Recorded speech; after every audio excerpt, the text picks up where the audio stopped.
வணக்கம் நண்பர்களே, கிரைமெக்ஸ் பாட்காஸ்ட் சேனலுக்கு உங்களை வரவேற்கிறேன். நான் உங்கள் கபி.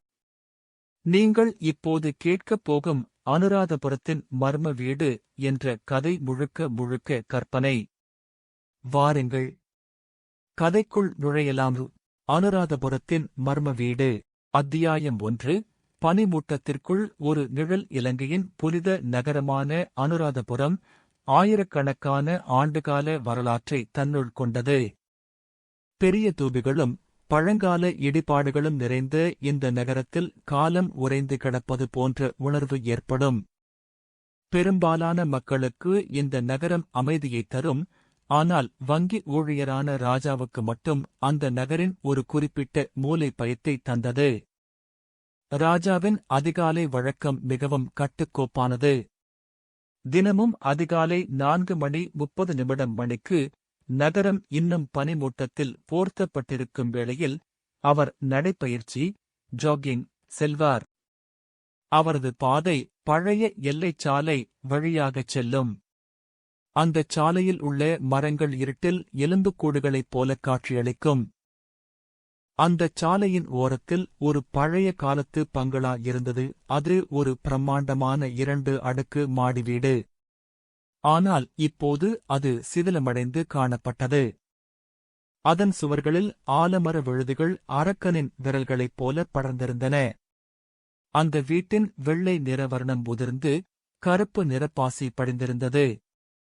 ஒரு செவ்வாய்க்கிழமை காலை பனிமூட்டம் வழக்கத்தை விட அதிகமாக இருந்தது. அந்த வீட்டின் கேட் அருகே ராஜா சென்றபோது ஒரு மெல்லிய குரல் நிசப்தத்தை கிழித்தது. அண்ணா! அது ஒரு பெண்ணின் குரல். மென்மையாக இருந்தாலும் அதில் ஒருவித குளிரும் நடுக்கமும் இருந்தது. ராஜா திடுக்கிட்டு நின்றான். காதில் இருந்த ஹெட்போனை கழற்றிவிட்டு சுற்றும் முற்றும் பார்த்தான். பின்னால் யாருமில்லை. அந்த வீட்டின் ஜன்னலை பார்த்தபோது 2வது மாடியில் ஒரு பெண்ணின் முகம் தெரிந்தது.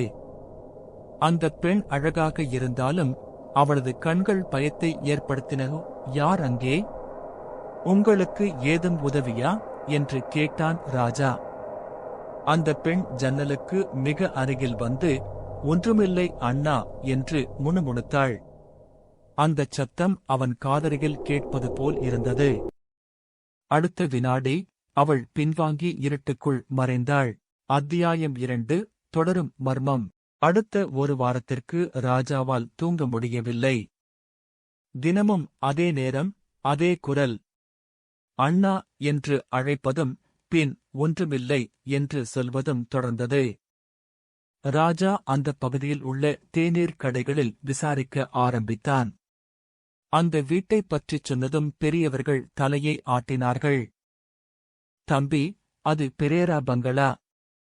1983 கலவரத்திற்குப் பிறகு அந்த வீடு பூட்டப்பட்டு கிடக்கிறது. சிலர் சொல்கிறார்கள் அவர்கள் வெளிநாடு சென்று விட்டார்கள் என்று. ஆனால் சிலர் அவர்கள் அந்த வீட்டை விட்டு வெளியேறவே இல்லை என்கிறார்கள். அந்த பக்கம் போகாதே ராஜா. தனிமையாக இருக்கும் வீடுகளில் மனிதர்கள் வசிக்காவிட்டாலும் வேறு சில விஷயங்கள் வந்து குடியேறிவிடும் என்று எச்சரித்தார்கள். ராஜாவால் இதை கடந்து செல்ல முடியவில்லை. ஒரு வெள்ளிக்கிழமை காலை அந்த குரல் மீண்டும் கேட்டது. ஆனால் இந்த முறை அது சாதாரணமாக இல்லை. யாரோ அழுது அழுது உதவி கேட்பது போல் இருந்தது. பயமும் ஆர்வமும் ஒன்று சேர ராஜா அந்த இடிந்து கிடந்த மதில் சுவரை ஏறி குதித்து வீட்டிற்குள் நுழைந்தான். அத்தியாயம் 3. சமையலறையில் ஒரு ராட்சசி. வீட்டிற்குள் நுழைந்ததும் காற்று மாறியது. வெளியில் இருந்த ஊதுபத்தி வாசனை மறைந்து அழுகிய மணமும் துரு ஏறிய மணமும் வீசியது. சமையலறையின் ஒரு ஜன்னல் திறந்து கிடப்பதைக் கண்டான். உள்ளே ஒரு மங்கலான ஆரஞ்சு நிற வெளிச்சம் ஆடிக்கொண்டிருந்தது. மெதுவாக எட்டிப் பார்த்தவனுக்கு இதயம் நின்றுவிடும் போல இருந்தது. உள்ளே ஒரு பழைய அடுப்பு எரிந்து கொண்டிருந்தது. ஒரு பெரிய இரும்பு பாத்திரத்தில் ஏதோ ஒன்று கொதித்துக் கொண்டிருந்தது. அதிலிருந்து சாம்பல் நிற புகை வந்து கொண்டிருந்தது. அங்கே ஒரு பெண் அமர்ந்திருந்தாள். தங்கச்சி என்று ராஜா மெதுவாக கூப்பிட்டான். அந்த பெண் மெதுவாக தலையை திருப்பினாள். அவளது முகம் மனித முகமே இல்லை. அது ஒரு ராட்சசியின் முகம். ஊதா நிறத்தோலும் நீண்ட கோரை பற்களும் மஞ்சள் நிற கண்களுமாக அவள் அவனைக் கண்டு ஒருவித உருமலுடன் சீறினாள். ராஜா அலறிக்கொண்டே ஓடினான். மதில் சுவரை தாண்டி குதித்து நேராக அனுராதபுரம் காவல் நிலையத்திற்கு சென்று அங்கிருந்த சார்ஜெண்டிடம் விவரத்தை கூறினான். அத்தியாயம் 4 காவல்துறை விசாரணை. நிதானமாக பேசு ராஜா என்று சார்ஜெண்ட் பண்டார அவனுக்கு தண்ணீரை கொடுத்தார். ராஜா கண்ட காட்சிகளைச் சொன்னதும் அவர் காவல்துறையினருடன் அந்த வீட்டிற்கு விரைந்தார். அவர்கள் வீட்டிற்குச் சென்றபோது அங்கே ஒரு படப்பிடிப்பு குழு இருந்தது. மின்சார கேபிள்களும் கேமராக்களும் அங்கே நிறைந்திருந்தன. ஒரு வாலிபன் ஓடி வந்து, சார், இப்போது படப்பிடிப்பு நடந்து கொண்டிருக்கிறது, உள்ளே வராதீர்கள் என்று தடுத்தான். காவல்துறை அதிகாரி உள்ளே நுழைந்து பார்த்தபோது அந்த ராட்சசி ஒரு நாற்காலியில் அமர்ந்து டீ குடித்துக் கொண்டிருந்தாள். ஒரு மேக்கப் கலைஞர் அவளது முகத்தில் இருந்த ஒப்பனையை சரி செய்து கொண்டிருந்தார். ராஜா, இது ஒரு சினிமா ஷூட்டிங் என்றார் சார்ஜெண்ட். அந்த படத்தின் இயக்குனர் வந்து பேசினார்.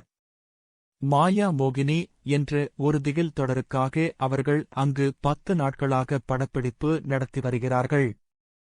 அந்த நடிகை தனது கதாபாத்திரத்தில் அப்படியே ஒன்றிப் போவதற்காக அவ்வப்போது ஜன்னல் வழியாக போவோரை அழைத்து பயமுறுத்துவது அவருக்கு வழக்கமாகிவிட்டது.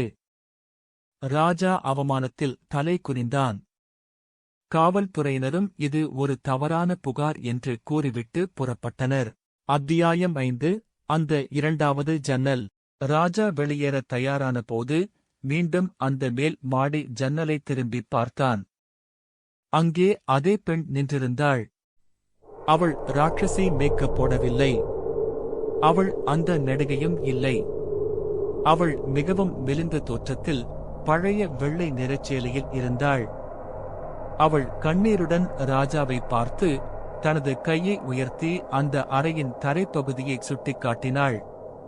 பின்னர் அவள் உதடுகள் மெதுவாக அசைந்து உதவி செய் என்று சொல்லாமல் சொன்னது. திரைப்படக் குழுவினர் தரைத்தளத்தில் மட்டும்தான் வேலை செய்து கொண்டிருந்தனர்.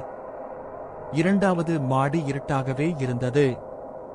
அந்த பெண் அந்த படப்பிடிப்பு குழுவைச் சேர்ந்தவள் அல்ல என்பதை ராஜா உணர்ந்தான். அத்தியாயம் 6 புதைந்திருந்த ரகசியம். ஒரு வாரம் கழித்து படப்பிடிப்பு குழு அந்த இடத்தை விட்டு வெளியேறியது. ராஜா ஒரு சுத்தியலுடன் அந்த பழைய வீட்டிற்கு மீண்டும் சென்றான். 2வது மாடிக்குச் சென்று அந்த பெண் காட்டிய இடத்தில் இருந்த மரப்பலகைகளை பிரித்தான். அங்கே ஒரு பழைய தோல்பை இருந்தது. அதற்குள் ஒரு டைரி, சில வெள்ளைக்காப்புகள் மற்றும் ஒரு தங்க லாக்கெட் இருந்தன. அந்த லாக்கெட்டில் இருந்த புகைப்படம் ஜன்னலில் தெரிந்த அந்த பெண்ணின் புகைப்படம்தான். அந்த டைரியின் மூலம் ஒரு உண்மை தெரிந்தது. 1940களில் அந்த பெண் ஒரு நோயால் பாதிக்கப்பட்டு வீட்டின் கௌரவத்திற்காக வெளியே தெரியாமல் அந்த அறையிலேயே வைத்து பூட்டப்பட்டு கொல்லப்பட்டிருக்கிறாள். அவளது குடும்பத்தினர் அவளை அங்கேயே விட்டுவிட்டு தப்பியோடியுள்ளனர். ராஜா அந்த பெண்ணின் எச்சங்களை சேகரித்து ஒரு பௌத்த விகாரையில் முறையான மதச் சடங்குகளைச் செய்தான். அவளது ஆன்மா சாந்தியடைய தான தர்மங்களை வழங்கினான். அடுத்த நாள் காலை ராஜா நடைப்பயிற்சிக்குச் சென்றபோது அந்த பனிமூட்டத்திற்கு நடுவே அந்த வீடு அமைதியாக இருந்தது. ஜன்னலில் எந்த முகமும் தெரியவில்லை. எந்த குரலும் கேட்கவில்லை. அந்த படப்பிடிப்பு குழு ஒரு கற்பனை பேய் கதையை எடுக்க வந்தார்கள். ஆனால் அவர்கள் மூலம் ஒரு நிஜமான ஆன்மாவுக்கு விடுதலை கிடைத்தது. ராஜா இப்போது அந்த வீட்டைக் கடக்கும்போது பயப்படுவதில்லை. மாறாக அந்த பெண்ணுக்காக ஒரு சிறிய பிரார்த்தனையைச் செய்கிறான். இந்தக் கதையை ரசித்திருந்தால் என் கிரைமெக்ஸ் பாட்காஸ்ட் சேனலை சப்ஸ்கிரைப் செய்யுங்கள். இந்த வீடியோவை உங்கள் நண்பர்களுடன் ஷேர் செய்ய மறக்காதீர்கள். இன்னும் பல திகில் கதைகளுடன் மீண்டும் சந்திப்போம்.